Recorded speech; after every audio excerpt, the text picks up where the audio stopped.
Bonsoir Hubert Védrine. Bonsoir. Merci d'être l'invité de BFM TV en cet anniversaire, ce 50e anniversaire du couple franco-allemand, célébré à Berlin de façon assez spectaculaire avec cette réunion des 1000 parlementaires au Bundestag, la succession de discours, la réception en ce moment donnée par le président.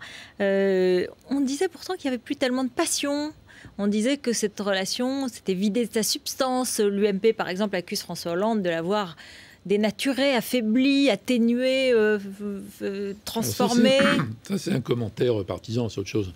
Mais c'est très institutionnel. C'est normal qu'on commémore un traité important. Mais ce qui est important, ce n'est pas la commémoration dans la commémoration. Ce n'est pas ce qui est tourné vers le passé, parce qu'il y a belle lurette que la France et l'Allemagne se sont, entre guillemets, réconciliés, etc. Ce qui est important, c'est que ça donne une base pour la suite. Et que la mécanique du traité de 63, même si ça a été plus ou moins appliqué selon les époques, c'est cette rencontre systématique, régulière, des gouvernements, des parlements. Tous les parlementaires sont à Berlin, vous l'avez cité. Ça, c'est très important parce que ça oblige entre deux pays qui, même au bout de 50 ans, sont restés très, très, très différents, qui sont à peu près spontanément sur des lignes distinctes, en réalité. Donc ça impose, mais c'est utile, c'est positif, ce travail pour fabriquer du consensus et de la convergence, qui n'est jamais spontané. Même dans les très grandes époques, Adenauer, De Gaulle, Giscard Schmitt, Mitterrand, Kohl, les deux pays n'étaient jamais spontanément du même avis. Et en plus, c'était avant la réunification. Ce qui fait que l'Allemagne défendait moins nettement, enfin, pas aussi directement, ses intérêts nationaux. C'est une autre époque, de toute façon. Maintenant, on a tendance à enjoliver peut-être cette époque. Oui. On a tendance un peu à la décrire comme l'âge d'or, alors que maintenant, on serait dans une période beaucoup plus difficile. Non, Vrai ou faux? Ce qu'on enjolive, c'est ce qui avait conduit au traité de 63, qui était lié à un contexte politique international, stratégique, diplomatique tout à fait particulier, qui n'a rien à voir avec le contexte d'aujourd'hui. Mais quand on commémore, ça devient un peu liturgique et c'est normal d'enjoliver. C'est pas gênant. Sauf si on est tourné que vers le passé. Mais ce n'est pas le cas, me semble-t-il. Il faut que ce soit une base pour la suite. Qu'est-ce qu'on va faire ensemble? Qu'est-ce qu'on peut faire ensemble? Aujourd'hui, il y a eu des décisions assez vagues, un groupe de travail ministériel franco-allemand sur les questions sociales, sur la compétitivité, sur l'économie, sur l'emploi, évidemment, la culture, l'éducation, Erasmus, bon, très bien. Mais il y a eu déjà, on a l'impression que quand on a fêté les 40 ans, c'était aussi les mêmes engagements. On avait parlé d'un ministre franco-allemand, on avait parlé de beaucoup plus de rapprochement. On est en panne quand même. Je pense que... Non, mais la situation est différente. L'Allemagne est réunifiée. Il n'y a pas de nostalgie du couple en Allemagne. Il y a une nostalgie en France, où on dit on va relancer le couple franco-allemand pour relancer l'intégration européenne. Enfin, il y a une sorte de langage de ce type. Mais quand les Français parlent du couple, ils parlent parité, en fait. Donc ils ont la nostalgie de la parité France-Allemagne. Elle n'existe plus. Entre-temps, elle existe beaucoup moins qu'avant, pour des raisons économiques, que tout le monde connaît, mais ça c'est à la France de faire l'effort nécessaire, pour des raisons institutionnelles, puisque dans tous les traités depuis une quinzaine d'années, l'Allemagne a obtenu que son poids soit renforcé au Parlement européen ou à la Commission. Donc il y a un effort qui doit venir de la France. Mais si les initiatives que vous citiez, qui sont utiles, si on veut que ça marche, il faut partir de l'idée que nous avons des positions différentes. Donc je pense que ça sera encore plus productif si on reconnaît que nous n'avons pas la même conception des questions énergétiques, des relations avec la Russie. Et en ce qui concerne le gouvernement économique de la zone euro qui se met en place enfin dans la douleur, mais qui se met en place quand même, que nous n'avons pas la même conception de la combinaison entre comment on assainit les finances publiques à quel rythme et comment on relance la croissance quand même. Donc toute la mécanique franco-allemande sera formidablement utile si elle reconnaît que nous partons de points de vue souvent différents et que ce n'est pas un scandale. C'est tout à fait normal. Et qu'il faut pouvoir le dire. Et le dire normalement, sans que ce soit un drame, mais qu'on veut fabriquer de la convergence. Parce que même si on n'est plus dans les époques sentimentales du couple ou autre, il n'y a pas de substitut à la relation France-Allemagne. Et l'Allemagne serait très embêtée si elle avait trop à donner l'impression de diriger la zone euro toute seule. C'est mauvais pour elle, elle ne le souhaite pas, en fait. Elle a besoin de cet allié, ça va pas être de ce tête-à-tête français avec la France. Grande-Bretagne, tout ça. Il n'y a pas de substitut. Mais il faut le prendre sur ce mode très, très... Même si on oublie tout le passé, l'histoire, les guerres, la paix en Europe, puis la construction européenne, puis la réconciliation. On oublie tout ça, on se dit, dans le monde de 2013, compte tenu de la compétition généralisée, de cette mêlée, et toutes ces puissances, est-ce qu'on n'a pas intérêt, nous, Français et Allemands, et avec les autres Européens, à converger le plus possible? Oui, on a un intérêt. Donc même s'il n'y avait pas toutes les commémorations, on aurait intérêt objectivement. Mais c'est un travail pas commode. Pas commode. Et c'est vrai que, bon, on dit que les Allemands sont inquiets sur notre économie, qui s'impatientent, qui se disent qu'il faut qu'on fasse cet effort. Et nous, on dit, ils ne sont pas très solidaires. Regardez la guerre au Mali, regardez... Ça, c'est autre chose encore. Non, mais voilà, sur l'économie. Sur l'économie, ils s'inquiètent de notre économie et nous, on s'inquiète de leur rigidité. Bon, il y a peut-être une synthèse à trouver entre des réformes acceptables et supportables en France et un assouplissement, en tout cas du calendrier, des exigences allemandes. C'est le chemin qui est pris aujourd'hui. Est-ce que vous diriez que François Hollande a conscience de cela? Oui, je pense qu'ils ont tous les deux conscience de ça, mais que Mme Merkel a des élections en septembre et qu'elle veut apparaître comme la principale défenseur des intérêts des contribuables allemands, parce que les autres, sous le couvert de fédéralisme, ils disent l'Allemagne doit payer. Ça ne peut pas être aussi simple. Donc je pense qu'il y aura c'est possible qu'il y ait une relance franco-allemande, mais je la verrai plutôt après les élections allemandes, en fait. Plutôt que demain matin, vous voyez. Oui, c'est ça. Donc il faut patienter encore plusieurs mois. Oui, c'est pas long. C'est pas long. Tout ça elle sera réélue. Tout ça peut-être. C'est ce qu'un dit, j'en sais rien. Moi, je suis pas à la place du peuple allemand. C'est ce que disent les sondages aujourd'hui. C'est ce que disent les sondages d'aujourd'hui, mais on ne sait pas dans quelle combinaison. On ne sait pas dans quelle coalition. Non, bien sûr. Avec des sociodémocrates, avec des libéraux, avec des Verts, on verra bien. On dit que François Hollande a été un peu maladroit au début. Peut-être qu'il l'a un peu choqué, qu'il l'a un peu en appuyant le SPD trop ouvertement. Mais maintenant, aujourd'hui, c'était la lune de miel. Ils disent qu'ils se tutoient. Oui. C'est important, ça. Il vaut mieux qu'on s'entende bien que mal. Mais rien n'a été plus mauvais que les débuts entre Nicolas Sarkozy et Mme Merkel. À la fin, j'ai trouvé un mode d'emploi. C'est pas du tout comparable. Mais on fait trop de psychologie sur tout ça. Trop de sentiments, le couple, tout ça. Et puis trop de psychologie sur les relations bilatérales. Il y a quelques cas où c'est extraordinairement important pour gérer ensemble la réunification, Mitterrand et Kohl. Le fait qu'ils aient travaillé intimement déjà depuis 7 ou 8 ans avant, ça jouait beaucoup, par exemple. En général, c'est pas si important que ça. Ce sont des intérêts nationaux de fond convergents et qui ne sont pas antagonistes. Donc c'est ça qui est fondamental. Après, oui, il vaut mieux que ça se passe aimablement, bien sûr.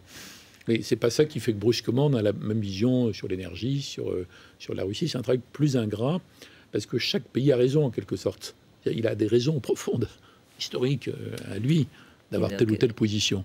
Donc c'est jamais spontané en fait. Alors on va écouter Angela Merkel aujourd'hui qui dit que la France a raison, ou en tout cas que le combat des Français au Mali est justifié. Ça, c'est très important qu'elle dise ça. Alors, on va l'écouter. Il est naturel pour nous de faire face ensemble à la menace islamiste et c'est pourquoi l'Allemagne est aux côtés de la France qui intervient au Mali. Nous soutenons cette intervention. Je remercie l'Allemagne pour son soutien et son appui, son soutien politique qui a été à la hauteur de notre relation et qui est d'ailleurs celui de toute l'Europe à notre initiative. Pourquoi est-ce que c'est si important? Parce que c'est pas évident pour l'Allemagne de dire ça et que pour les Européens qui se sont habitués à avoir aucune pensée stratégique et aucun instinct de défense depuis très longtemps, depuis après la guerre, depuis qu'ils s'en sont remis aux États-Unis, qui heureusement avaient accepté de rester en Europe avec l'Alliance Atlantique, c'est une sorte de réflexe qui a disparu et les Européens voudraient croire que toutes ces questions n'existent plus. Ces questions de rapport de force, de défense, de sécurité. C'est pas le cas. C'est pas le cas encore, malheureusement. Donc il y a des vrais risques. Et c'est une épreuve de vérité. C'est un engagement des Allemands. Vous avez le sentiment que c'est important. Non, c'est important qu'elles le disent. Même, alors, il faut voir quelle forme le soutien et l'appui que vient de saluer François Hollande, quelle forme ça prend. Alors est-ce qu'on est au moment où il y aurait une sorte de brigade européenne, de Weimar plus, comme on dit dans le jargon, qui au moins sur une présence, peut-être pas encore, mais je pense que cette affaire du Sahel, dont j'avais écrit dans mon rapport à François Hollande sur le temps que ce serait un test, c'est un test pour les Africains. La capacité de la CEDEAO à envoyer des forces capables de combattre et de se comporter correctement. C'est un test pour les Européens. Il y a une décision, il y a une résolution du Conseil de sécurité qui considère que c'est un enjeu de sécurité. Et même la Chine et la Russie l'ont voté. Vous vous rendez compte?